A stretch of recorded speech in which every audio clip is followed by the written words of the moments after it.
Hello friends, कैसे हैं आप लोग। सबको मेरा जय भीम, नमो बुद्धा। भगवान बुद्ध का जीवन परिचय में आप देखिए। सिद्धार्थ गौतम ने मगध राजा को क्या उत्तर दिया। सिद्धार्थ गौतम ने मगध राजा ने स्पष्ट और दृढ़ता के साथ इनके समान ऐसा कहा, किंतु यह सुनकर भी राजकुमार अपने निश्चय से विचलित नहीं हुए और वह पर्वत के समान अचल अटल रहे। हमें मगध राज द्वारा इस तरह संबोधित करते हुए कि जाने गौतम ने स्वयं संयत स्थिर और मुख पर मैत्रीपूर्ण भाव लिए हुए दृढ़ शब्दों में यह उत्तर दिया। हे राजन, आपने जो कुछ भी कहा है वह आपके लिए विचित्र बात नहीं है और आपका जन्म उस महान कुल में हुआ है जिसका राज चिन्ह सिंह है। आप मित्रों के हित और चिंतक हैं।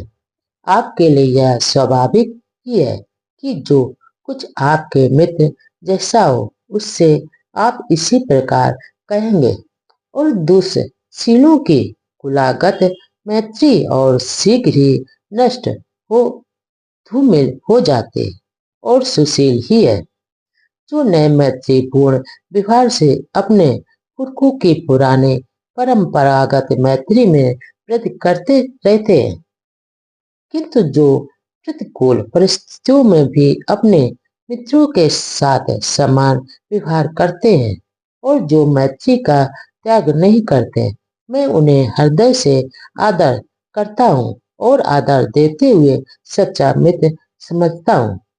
और वैभव और समृद्धि की स्थिति में तो कोई भी मित्र नहीं बना सकता है रहता है।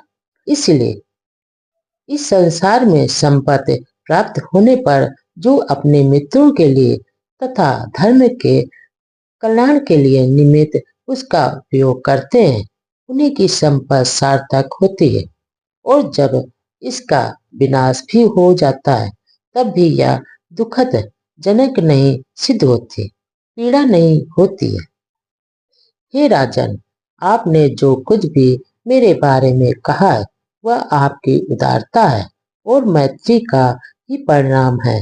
मैं भी शिष्टाचार तथा मैत्रीपूर्ण ढंग से ही आपके साथ वार्ता करूंगा और मेरे उत्तर में अन्य और कुछ भी नहीं होगा। हे राजन, मुझे ना तो सांपों से भय लगता है और ना ही आकाश से गिरने वाली बिजली से भय लगता है और ना ही वायु के झोंकों से उठाने वाली आग की लपटों से डर लगता है भय लगता है और ना जितना भय इन संसारी विषयों से लगता है उतना किसी से नहीं लगता है। और ये स्थिर आनंद व सिर्फ विशेष से तो हमारे सुख और संपत्ति के विनाशक है जो संसार में अंत शून्य और माया के सदृश खोखले हैं।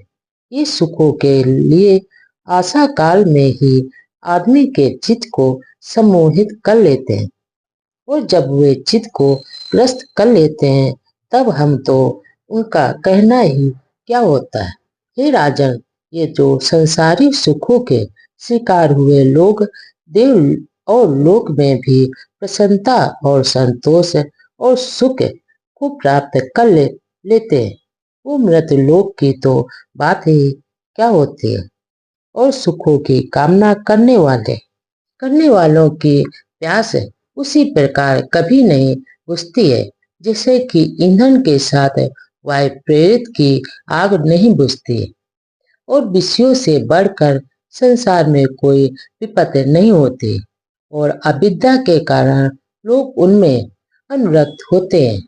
जब सच्चाई पता चलती है तो वे भयभीत हो जाते हैं। पर कौन बुद्धिमान है और कौन व्यक्ति विषयों की कामना करेगा। मुझे तो समुद्र से घिरी सारी पृथ्वी जीत लेने पर भी राजा लोग समुद्र के दूसरी ओर विजयी होने की कामना हमेशा करते रहते हैं।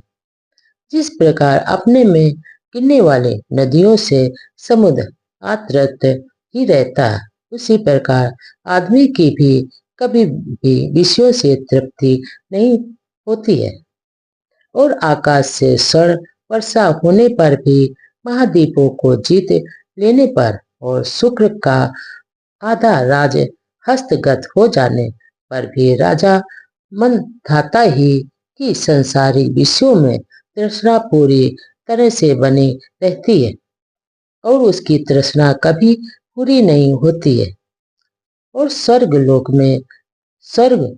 लोक में देवताओं के राज का भोग करते हुए भी व्रत के भय के मारे इंद्र ने अपने आप को छिपा लिया था।